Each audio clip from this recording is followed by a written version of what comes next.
This life is a test for us. So the Prophet ﷺ said, Ad-dunya sijnul mu'min.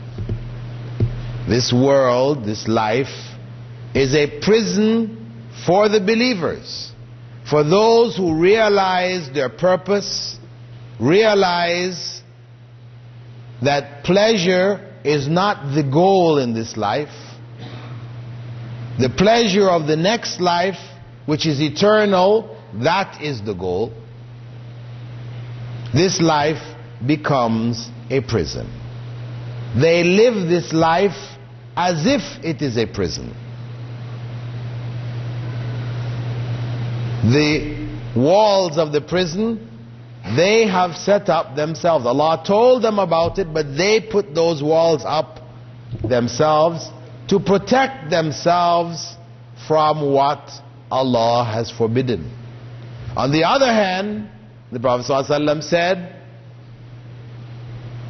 that this life is Jannatul Kafir. It is the paradise for the disbeliever. Pleasure. He can seek his pleasure here, there. Paradise meaning whatever he desires, whatever she desires, they can reach out and try to get. Do they actually achieve their desires? No. Because the more people desire, the more they desire. The more you get, the more you want. As the Prophet ﷺ said, if the descendants of Adam are given a valley of gold, they will want another one. That is the nature. The more you have, the more you want. And the desires for the things of this life may lead us into gambling, for example, because the bingo or the sweepstake or whatever is put in front of us, and if you win this and you get those millions, your life will be changed. You will have an enjoyable life, you know. So people are there gambling, knowing that it is haram, becoming addicted to it. Like that Muslim brother in the United States last year, or was it earlier this year, who had his own company but got addicted to gambling, so much so that he was taking money at first off the profits of his company, then he was taking money on loan, until he reached a point where the loans were so great there was no hope for him to resolve them. But he considered himself to be a Muslim. He was addicted to gambling. He used to fly down to Las Vegas to play in the casinos. So when it reached a point where his credit was finished, they closed his credit line, and the banks were now about to come on his business, take away his business from him and put him in jail. What did he decide to do?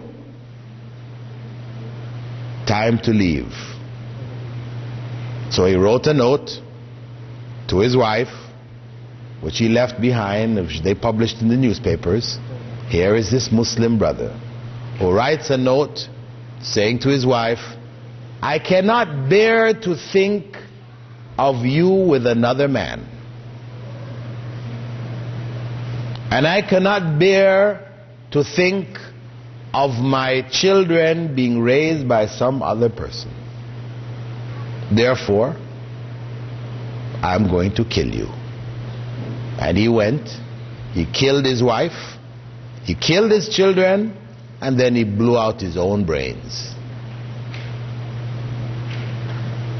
Why? Because his focus was pleasure. Pleasure was now over. The game was up. He couldn't play anymore. What was ahead of him was jail. What happens in jail? It's not pleasurable anymore. You suffer in there. So rather than face the consequence of his acts, he decided to just pack it in, blow his brains out, and take his family with him. This is the consequence. When this life becomes our God. As the Prophet ﷺ said, Ta'isa abdul dirham wa abdul dinar. That the one who becomes the slave worshipper of the dirham and the dinar, his life or her life will be wretched. It may seem pleasurable for a period of time, but ultimately it will be a wretched life. And even that individual who wins the sweepstake or the bingo, whatever, and he gets the millions, he's been playing his numbers for how long? Finally he gets the millions. Before he had the millions, when he was playing the sweepstake, he was a nice guy. You know, he was your neighbor, he used to, you know, his kids were your friends with your kids, and, you know, he was a nice, friendly guy. You could come over his house and so on. Once he gets his millions, what happens? He changes. Everybody around him now he looks at suspiciously.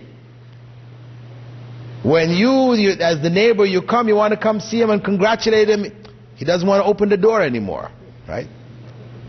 The smile is gone from his face. He sees your smile as, what is he planning? He wants some of my money, you know. And everybody is suspicious of everybody. Can't trust anybody anymore.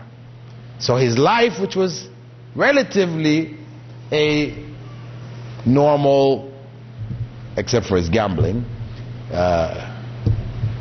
life where he was a fun kind of person, it shifts, it changes.